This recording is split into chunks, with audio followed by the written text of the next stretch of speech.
Good morning students. आज का जो हमारा टॉपिक है ये है rise of current in inductive circuit.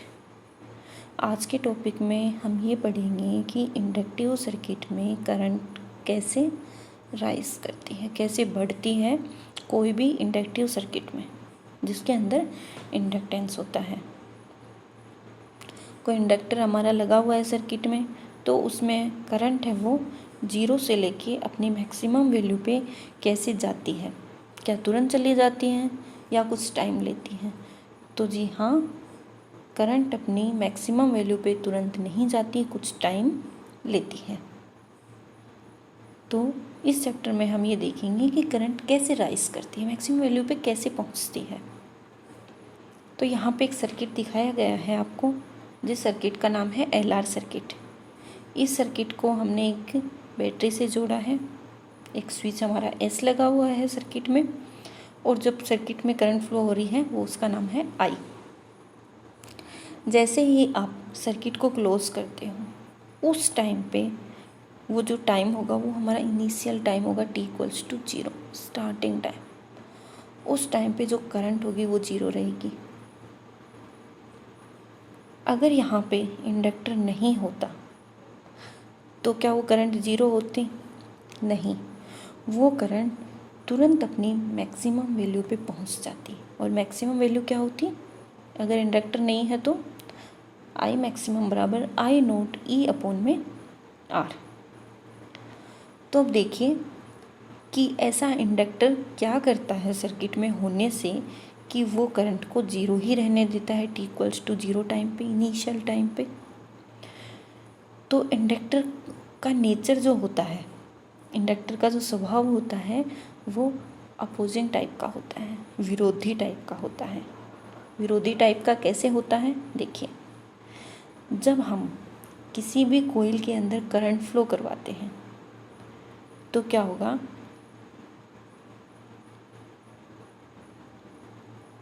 जब हम कॉइल के अंदर करंट फ्लो करवाएंगे तो मैग्नेटिक फील्ड में चेंज आएगा।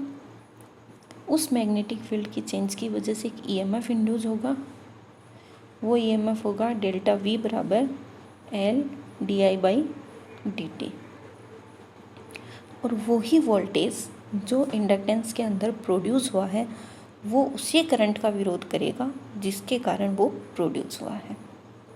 तो हो गया ना अपोजिंग नेचर, कि इंडक्टर उसी का विरोध करता है जिसके कारण उसमें EMF प्रोड्यूस होता है। तो EMF उस करंट का अपोज करता है। ये होता है इंडक्टर का नेचर। अब देखिए कैसे काम करता है।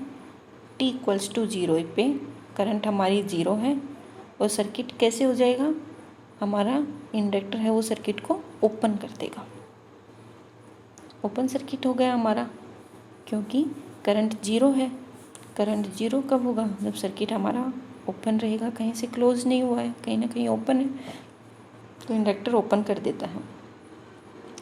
फिर दूसरी स्टेट आती है स्टेडी स्टेट, जिसको हम फाइनल स्टेट बोलते हैं। उस टाइम पे फाइनल स्टेट मान लो कुछ टाइम बाद में आती है, जिसको हम बोल सकते हैं t=इन्फिनिटी। इन्फिनिटी वैसे इन्फिनिटी नहीं होती, लेकिन कुछ टाइम बाद में, थोड़ा टाइम लेके जो एक स्टेडी स्टेट टाइम आता है, उस टाइम पे जो करंट है वो हमारी मैक्सिमम वैल्यू पे पहुंच जाएगी। उस टाइम पे क्या होगा? करंट है वो अपनी मैक्सिमम वैल्यू पे पहुंच चुकी है। तो जब करंट में कोई चेंज नहीं आ रहा तो इंडक्टर भी कोई वर्क नहीं करेगा। इंडक्टर तब तक ही काम करता है, तब तक ही अपोज करता है जब तक करंट चेंज हो रहा हो। जब करंट में चेंज नहीं आएगा तो इंडक्टर भी कोई काम नहीं करेगा। Inductor as a short circuit बन जाएगा। वहाँ पे अपनी जगह जो रास्ता है वो शॉर्ट सर्किट की तरह बना लेगा, और उस स्टेट को में जो करंट होगा वो मैक्सिमम होगा, I0 बराबर E/R। थर्ड स्टेट आती है ट्रांजिएंट स्टेट। ये ट्रांजिएंट स्टेट हमारी इनिशियल स्टेट और स्टेडी स्टेट के बीच का टाइम होता है। सपोज करो आप कोई टाइम है t=t टाइम है हमारे पास। वो टाइम 0 से ज़्यादा होगा और इन्फिनिटी से कम होगा, मैंने बताया बीच का टाइम होगा। उस टाइम पे जो करंट फ्लो हो रही है वो सपोज करो कोई आई करंट फ्लो हो रही है, तो आपको ये भी पता होगा वो करंट 0 से तो ज़्यादा होगी लेकिन मैक्सिमम से कम होगी। अब आपको पता है डेल्टा V बराबर होता है L/dI/dt मोड। तो हमारा सर्किट बनाया गया है, कैसे बना हुआ है ये आपको दिख रहा होगा। तो इस सर्किट में जब इंडक्टर के अंदर जो करंट फ्लो होगा वो हमारा किसका विरोध करता है, मेन जिसके द्वारा ये क्रिएट हुआ है उसी का विरोध करता है। तो आपको एरो का साइन दिख रहा होगा, इंड्यूस्ड करंट अपोज कर रहा है, ठीक है। अब हम जानते हैं किरचॉफ लॉ क्या कहता है। इस सर्किट में हम किरचॉफ लॉ अप्लाई करते हैं। तो E minus L/dI/dt minus IR equals to 0। ये कैसे आया, जब हम स्टार्ट करते हैं चलना तो सबसे पहले नेगेटिव सिरा है फिर पॉजिटिव सिरा है, फिर L का पॉजिटिव नेगेटिव, R का फिर पॉजिटिव नेगेटिव। तो हम यहाँ पे काउंट करते चल रहे हैं दूसरा पार्ट, पॉजिटिव फिर नेगेटिव। तो ये हमारे पास साइन आएगा माइनस का equals to 0। E minus IR बराबर हो गया L/dI/dt। टाइम लिमिट है हमारा 0 से T, करंट की लिमिट है 0 से I, T टाइम में यानी कि I करंट फ्लो हो रहा है। तो यहाँ पे हम अलग अलग कर लेंगे, dt/L equals to 0 to I di/E minus IR, और इसका हम इंटीग्रेशन करेंगे। तो dt का हो गया t, टाइम पुट करेंगे तो भी t रहेगा, तो ये बन गया हमारा t/L। जब हम di/E माइनस IR का इंटीग्रेशन करेंगे तो ये बनेगा हमारे पास log E minus IR into में माइनस 1/R। टाइम लिमिट होगी 0 से I तक की। अब देखिए R को हम इधर T की साइड ले आते हैं तो ये बन गई minus R/LT equals to log E minus IR minus log E। ये कैसे आया, ये ऐसे आया कि हम लिमिट पुट करेंगे। सबसे पहले हमने I पुट किया तो क्या रहा हमारा I रहा, फिर हमने I की जगह 0 पुट किया तो IR तो 0 हो गया हमारा, ओनली E बचा। अब हमें पता है log A minus log B होता है log A/B। यहाँ पे हम माइनस R/LT रखेंगे इक्वल्स टू log बच गया हमारा 1 माइनस IR/A। log को हम दूसरी तरफ ले जाएंगे तो हमारा बन गया 1 minus IR/E equals to E minus RLT। IR बराबर IR/E बन गया 1 minus E minus RLT। I बराबर हो गया हमारा ER इंटू 1 माइनस E की माइनस RL इंटू T। अब यहाँ पे हम एक टाइम कांस्टेंट लेंगे जिसको हम टो से डिनोट करेंगे, वो होगा टो इक्वल्स टू L/R। यहाँ पे जैसे ही हम I equals to E/R 1 minus E के पावर माइनस E की पावर माइनस T/टो हो जाएगा।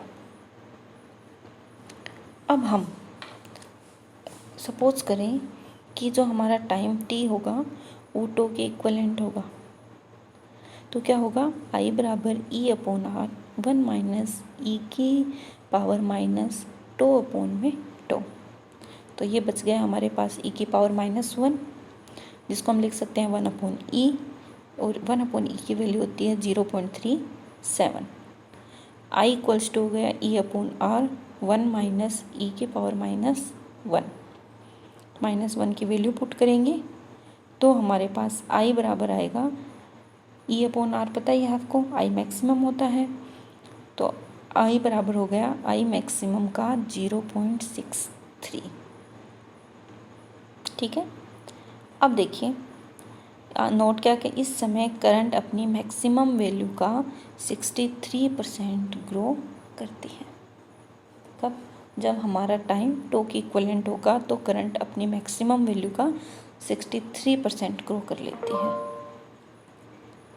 अब देखिए हम जब इसको एक ग्राफ से समझते हैं तो ग्राफ क्या कहता है, इनिशियली हम वेरीफाई कर सकते हैं। यहाँ पे आपको इक्वेशन आ चुकी है आपके पास।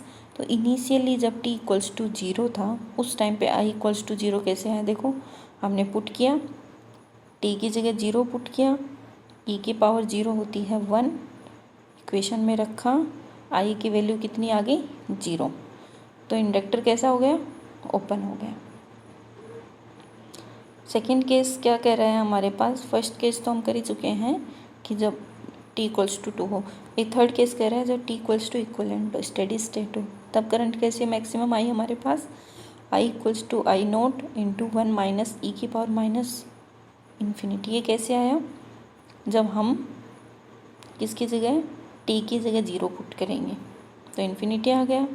e की पावर इन्फिनिटी होता है माइनस इन्फिनिटी की वैल्यू होती है 0, 0 पुट किया तो i आ गया, i मैक्सिमम। इस टाइम पे हमारा इंडक्टर हो जाएगा शॉर्ट सर्किट। तो हम ये भी याद रख सकते हैं कि जब टाइम हमारा 0 होता है उस टाइम पे इंडक्टर ओपन सर्किट बन जाता है, और टाइम इन्फिनिटी होता है तो इंडक्टर शॉर्ट सर्किट बन जाता है।